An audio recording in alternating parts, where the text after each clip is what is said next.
ഈ ലോക്സഭാ തെരഞ്ഞെടുപ്പ് അടുത്ത കാലത്ത് പ്രധാനമന്ത്രി എത്രയോ തവണ കേരളത്തിൽ വന്നുപോയി. അതിനെല്ലാം ഒറ്റ ലക്ഷ്യം മാത്രമാണ് ഈ വരാൻ പോകുന്ന ലോക്സഭാ തെരഞ്ഞെടുപ്പ്. പക്ഷേ പ്രധാനമന്ത്രി ഇത്ര തവണ സന്ദർശിക്കുമ്പോഴും കേരളത്തിലെ രാഷ്ട്രീയ നേതൃത്വം ബി.ജെ.പിയെ ആ രീതിയിൽ കണക്കിലെടുക്കുന്നുണ്ടോ?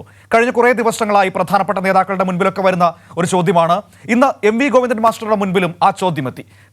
കൃത്യമായ മറുപടി അതിൽ ഗോവിന്ദൻ മാസ്റ്റർ നൽകുകയുണ്ടായി. പ്രധാനമന്ത്രി ഇനി എത്ര തവണ വന്നു പോയാലും ഒരു കാര്യവുമില്ല എന്നാണ് അദ്ദേഹം പറഞ്ഞു വെക്കുന്നത്. പത്തനംതിട്ടയിലായിരുന്നു മാഷ വിഷയത്തിൽ പ്രതികരിച്ചത്.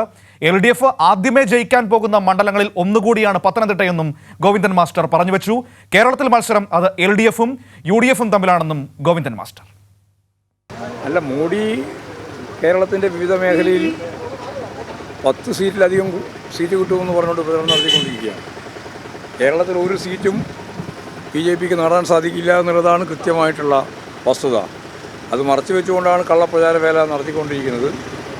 കേരളത്തിൽ BJPക്ക് ഒരു സീറ്റും ലഭിക്കുന്നതല്ല. മികച്ച സ്ഥാനാർത്ഥികളൊക്കെ ഉണ്ടാവും. സ്ഥാനാർത്ഥികളെ നോക്കിയിട്ട് മാത്രമല്ലല്ലോ വോട്ട്. നയല്ലേ, നയമാണ് പ്രശ്നം. എന്നിട്ട് സുഖമായിട്ട് അടുത്ത പക്ഷേ ജയിക്കും. കേരളത്തിൽ ജയിക്കുന്ന ആദ്യത്തെ മണ്ഡലങ്ങളിലൊന്നാണ് പത്തനംതിട്ട മണ്ഡലം LDF.